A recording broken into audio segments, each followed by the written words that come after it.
Okay, this is part 3 of Ventriloquism Exposed by the Word of God. And remember, the definition of ventriloquism is belly speaking or stomach divination. Now, Edgar Bergen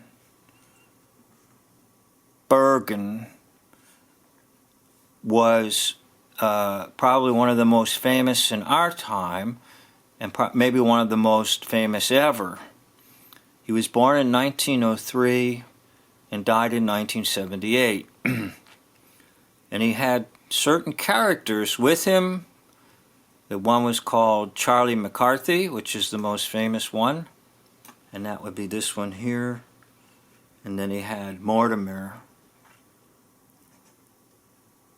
Now his daughter was the famous actress Candice Bergen, and we're going to get into that here in just a little bit about what she has to say, and it's going to blow your mind.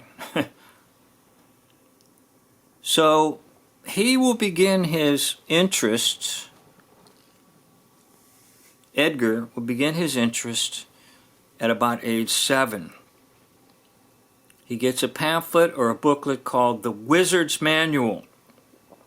Did you hear that? Right here, The Wizard's Manual.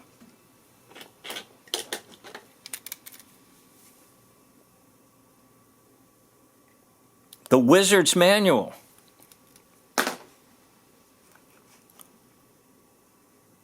That's where he begins to learn about this whole idea of speaking from the belly. So he tries some different occupations, such as an accountant, furnace stoker, piano player, operator, projectionist in silent movie theater. But he's still fooling around with ventriloquism. And he got impressed by Harry Lester, who was a famous ventriloquist, and this famous ventriloquist will give him lessons for about 3 months. In 1919, Edgar creates his dummy character, a red-headed Irish newspaper boy, in the likeness of the red-headed Irish newspaper boy. The dummy's name is Charlie McCarthy, and he will be his sidekick for life. Now that's what a familiar spirit is, by the way. Someone who stays with the individual for life. You're not going to believe at the end of this article what his daughter says. So he has a wooden dummy, and he's got some talent or some occult ability to be a ventriloquist or belly speaker. Now, he will give his first major performance, guess where? At a church, the Waveland Avenue Congregational Church. Waveland Avenue Congregational Church, which no longer exists, by the way. It went out of existence in 1982.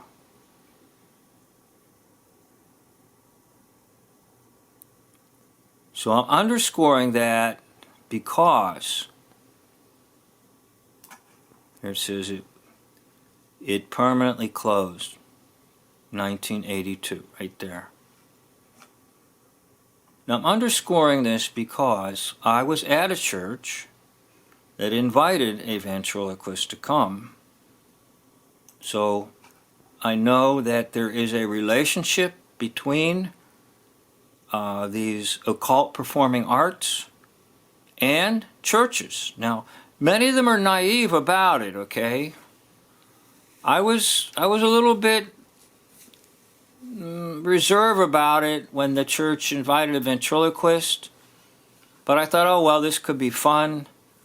And I do remember going home saying, How did she do that? How did she do that? How did she do that? And that's what they want you to do at home, saying, how did he do that? How did she do that? Well, he didn't do it. She didn't do it. The demonic spirit did it. So he begins to get hooked up with vaudeville, and then he will begin to get associated with some radio programs. But a ventriloquist on a radio program is not really that great, because there's no way people know that it's not faked. So eventually he will get more famous when the advent of television comes along. He will have skits with famous people like Dale Evans, Mae West, W.C. Fields,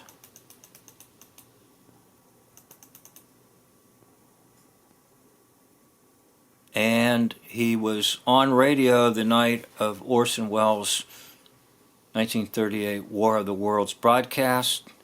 So people have said that Charlie McCarthy was saving the world. In other words, if you'd have listened to the other radio station, you would not have bought into all the nonsense of the October 30th, 1938 War of the Worlds broadcast. So he will get his own show in 1949, a comic strip, and he will appear in some films. So he's getting more and more famous. And television will really bring about the fame, making special guest appearances on many, many shows.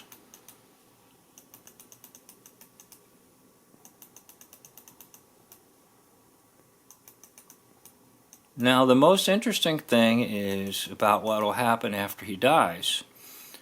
He married an actress, and they had a future actress, meaning Candice Bergen. And she will become famous too. But the interesting thing is that